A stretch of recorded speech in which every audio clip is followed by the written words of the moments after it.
In this video, I will be explaining how the Godox V1 Pro, and V1 for that matter, work on Nikon mirrorless cameras, specifically the Nikon Z8. For years, I have used the Nikon SB910 on my Nikon cameras, the 7100, the D810, and then when I got the mirrorless cameras, the Z6 and the Z7, I used the SB910. I never did purchase the SB5000. Just thought it was too expensive, and the 910 worked out fine. Now I photograph a high school graduation, and I have used my SB910. And the main thing with those photos is to photograph each graduate receiving their diploma from the principal. And this happens real quick, a few seconds in between each student. And it worked out okay with the 910. In 2023, however, I noticed that as I started to get towards the end, there's over 100 graduates. As I started to get towards the end, the flash was taking longer to recycle. So what I did, I upped my ISO, but I had read about the Godox, specifically the Godox V1 Pro when it was introduced. I believe it was sometime in 2024. And I decided to go with it. And I also picked up a V1. Now the main reason I bought the V1 Pro is because it has a lithium-ion battery that will give you up to 500 full power flashes. And also it has thermal protection to enable you to get up to 100 full power flashes in rapid succession. Now I'm not shooting at full power when doing these graduation pictures. However, I really like the idea of that, so I bought it, and it worked out great in 2024. And I paired it with the Magmon grip, what they call grip, the mag grip, and the mag sphere, which attaches via strong magnets to the flash. And I had the flash pointed straight up, and it gave me nice quality of light. Now the one issue with this Magmon grip, it's very hard to put on. I had to have my son help me. It really fits tight, and I'm not taking it off. But it will work with some of the other Godox accessories. For example, Godox has a diffuser. Doesn't work as well as the Magmon. It doesn't give you as nice quality light. Now I am very happy with digital cameras, and I will never go back to film except for an occasional roll of black and white. But they did have one advantage, one big advantage over digital cameras, and that was flash exposure, because the exposure was read directly off of the film.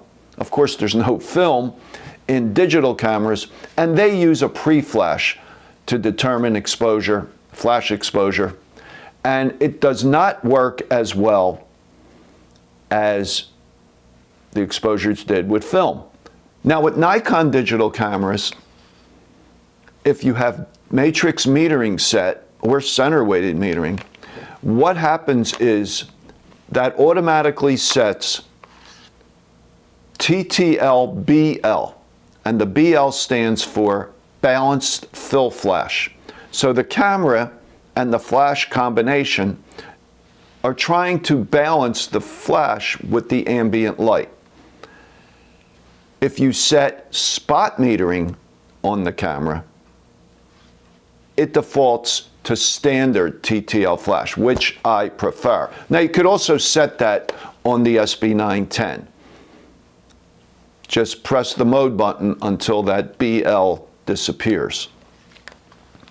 So when I went over to the Godox, I just used it on spot metering, used it with spot metering, and it works out fine. But in preparing for this video, I did some test shots, and I noticed with the Godox, it didn't matter whether you had the metering on the camera set for matrix or spot. You got the exact same exposure. Now the other thing I noticed with the Godox, and I noticed this when I first got it and was experimenting with it, it tends to underexpose. So what you need to do is dial in plus 2/3 or 1-stop exposure compensation on the flash for the flash exposure. Don't need to do that with the Nikon flash. In fact, sometimes I felt the Nikon flash overexposed a little bit, so I would dial it back 1/3 of a stop on the flash. So overall, I really like the Godox, just remembering to dial in that exposure compensation. And with this Magmon, it really gives you really nice quality of light, better than the quality of light you get with the Nikon flash with the diffuser that comes with the SB910, and most of the Nikon flashes come with a similar type diffuser. Now there is a couple other things I wanted to say about the Godox. The Pro version also has a sub flash which very easily attaches to the front of the flash, and if the flash head is pointed up where I normally have it, it will give you a little bit of fill light. Now I'm not crazy about this. It's not very powerful.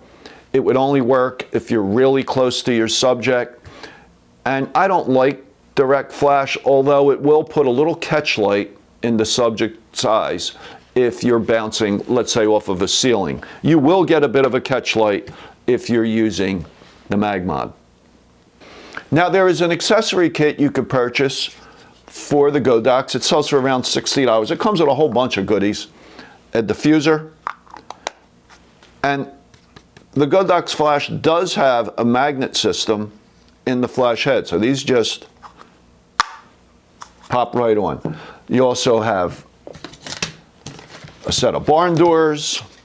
You have a grid, honeycomb grid, and you also have some filters. You have some amber filters, 3 of them, and a green filter. And what they are used for is to balance the flash for either incandescent light or fluorescent light. And the way that would work, you set the camera, if you're photographing in, let's say, normal room light, incandescent light, you will set the camera for incandescent, the white balance on the camera, and then place one of these filters on the flash.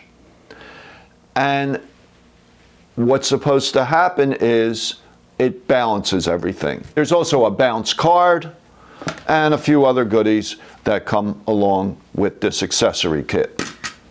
So when I first got the flash, I did start using this diffuser, but I wasn't crazy about the quality of light, and that's when I purchased this Magmod. The Magmod works out really well. It's not cheap. The Mag Sphere is $60, and with the grip that you need in order to mount this is about $27, $28. So what are the differences between the V1 Pro and the V1? Well, the V1 Pro has this great thermal protection, so you could get more flashes quickly without overheating. So that, to me, is a big advantage. It has this sub flash, which I've never used. It also has a switch on the side to go from TTL to manual. The battery is supposed to last a little bit longer. I believe the battery on the V1 is rated at 480 full power flashes, where the one on the V1 Pro is at 500 flashes. So really not a big deal. But I think the big thing for me is this overheat protection.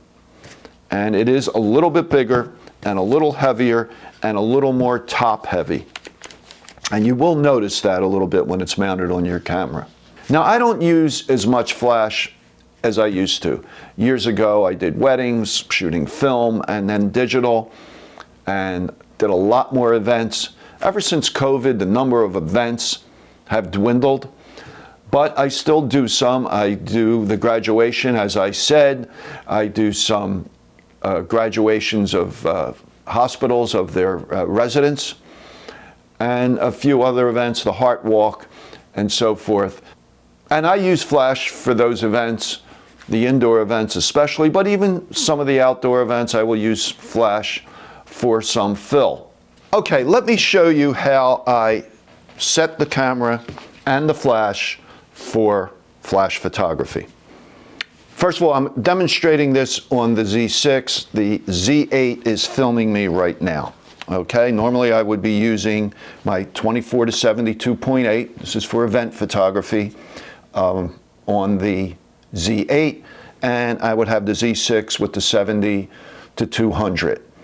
Or the 14 to 30, depending on the event. Some events I need to shoot speakers, so I will have the 70 to 200. Other events, it's small room, I may need to get some room shots, whatever, and I'll use the wide angle, or just have that over my shoulder as a backup with the V1. All right, so here's the V1 Pro. The MagMod accessory adapter is mounted, and like I said, I do not remove this. It's very hard to put back on, so I just leave it on the flash. It's dedicated to this, and I really love this MagMod diffuser, so it works out great. All right. Okay, so first let me show you how I'm going to mount the flash. Now the Godox has a metal foot. I'm just going to slide it onto the shoe. Okay, push it all the way up. And then there is a little locking mechanism on the back. Just slide that over, and it's very secure. The camera is set for manual exposure control, spot metering, and generally for events indoors, in normal room light, and many of them are, it's not really bright in a lot of these venues, I will set my exposure at a 60th of a second at 5.6 at an ISO of 800. Okay, so let's do that. Okay, and I have spot metering set. Now, why spot metering? I said earlier, with the Godox, it doesn't matter for your flash exposures if you have spot metering or matrix metering. However, I was so used to having it set to spot metering when using the Nikon flash that I just got used to doing it that way, and I continue to do it that way. And in the event, I switched to the 810 for some, the SB910 for some reason. It's already set to spot metering.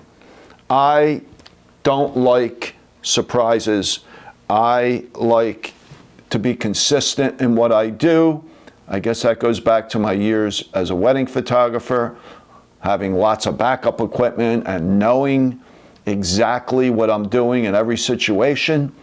So I continue to use the spot metering. And it works out well for me. So, you know, whatever works for you is the way to go, okay? So I then mount the flash is pointed, the flash head in most cases is pointed straight up. Place the MagMod diffuser on, and it just pops right on. It's really great, very strong magnets. It will fall off occasionally if you bump into something, but not very often does that happen. Now, just a little tip here. When I shot weddings, I shot in a square format, had the flash on a bracket above the lens. And you don't have to turn the camera with a square format for vertical shots, right? Well, with a 35mm camera or a digital camera, if you want to get a vertical shot, you're going to turn the camera. Now, when that happens, look where your flash is. So what you could do, you could turn the flash like this, but still, if your subject is close to a wall, you may get a shadow to one side. What I do, I don't no longer turn the camera in most cases. Now, if my subject is far, let's say a speaker, and the subject is far from a background, yeah, then I'll turn the camera using the 70 to 200. But in a normal situation, if I'm shooting groups of people, let's say 3, 4, 6, whatever, and then I need to do a couple, I'll just keep the camera in a horizontal position, the flash just like this, and I will crop later. With a 45 megapixel camera, even a 24 megapixel camera, you just zoom out a little bit so you're shooting a little wider, and then in Lightroom, I will crop it to vertical. And now I still have a nice quality of light. I'm not getting that shadow off to the side, and it looks great. So that's just a little tip. Now, one other thing. I mentioned earlier that I use flash outdoors. In some cases, that's true. And what I will do, for example, when doing these resident graduations for the hospitals, they are usually at a country club. I will take the groups outside and using the spot meter, set the ambient exposure, and then use some fill flash to light my subjects. And it works out really well. I just experiment a little bit. I would usually have someone with me for those events. We will go outside before it starts, take some test shots, get my exposure set. It works out really well, and they're usually very pleased with those photos. Now, as far as white balance, I always have my camera set for auto white balance. And it works out fine because you are in mixed lighting sometimes. You may go outdoors. The flash is balanced for daylight. So if you go outdoors, it works out fine. And auto white balance on the Nikon mirrorless cameras is excellent. Even on the 810, it's very good, much better than the older cameras. So I usually have my camera set for auto white balance. Let me just show you a few of these accessories in a little closer detail. So if I take this mag mount off, I can still put the Godox diffuser, and you can see how much smaller it is. And you know, remember, a larger light source is going to give you better quality of light, and this is okay. It works in a pinch. And then you have the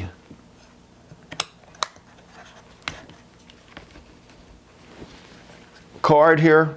Now, in the old days, years ago, when we used to shoot with a Vivitar 283, we would take an index card and with a rubber band, put it on the, aim the 283 head straight up and put that card here to throw some light in the subject's faces.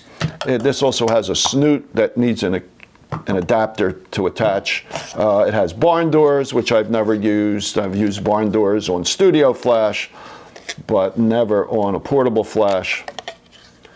But this pops on as well. Actually, it would go like this. Okay, and you could adjust it to narrow the light beam. There is also a snoot, we saw the snoot. There is also a grid which will concentrate the light more. I've never used any of this, but it's there if I need it. One of the other things I really like about this Godox flash is it does have a mode where you could fire via radio that's built in to the flash, a remote flash. So you could have the flash on camera set for master and the other one set as a remote, and to give you some better quality of light. Now, Godox also makes a large diffuser that fits over the flash. Actually, with the MagMod adapter on here, it won't fit on my V1 Pro, but it will fit on the V1. Little difficult to get on. And it has a few positions. It can be fully collapsed like this. And then once you get it on, you can then open it up. However, it has a pink tint to it. I don't think you could see that in this video, but it does have a bit of a pink tint to it, and it also falls off easily. So I think I only used it once. I'm not really crazy about it because it kept falling off. Now this one will fall off too, but not as easily because these magnets are really strong. From my years of being a wedding photographer, and as a wedding photographer, I worried a lot. You know, you can't have equipment failures at a wedding. So you carry extra equipment with you, several flashes, extra batteries, extra cameras, lenses, and so forth. So, although I've been using this flash now for what, maybe 8 months, and it's worked well. I still carry my SB910 with me because I don't have enough experience with this to be fully confident. And that's just me. I worry a lot when doing a job. I don't want any equipment issues. So I have to say I've been very pleased with this Godox V1 Pro, especially with the Magmod diffuser attached. Gives a real nice quality of light, and I will continue to use it. I'm not crazy about the fact that I have to dial in plus exposure compensation on the flash, but it's really not a big deal. And I think it's worth it for the number of flashes, the very quick recycle time. You don't even notice the flash recycling. You could just continue to shoot. It's rated at 1.5 seconds at full power, but when you're using TTL flash, you're not often at full power unless your subject is real far away. So this works out really well. I would highly recommend the Godox flash. It is much less expensive than Nikon's SB5000. The Godox V1 Pro retails for $329 and the V1 for about $260. Now, if you're not concerned with this extra thermal protection, and if you don't normally shoot rapidly, then the V1 Pro would be fine. The battery life is almost the same, the recycle time is the same, and it takes all the same accessories. So if you have any questions or comments on this video, please leave them in the comments below. I always try to respond to all questions and all comments, and I usually publish a new video every Monday morning and Wednesday morning at 11 a.m. Eastern Time. So thanks for watching, and I will talk to you soon.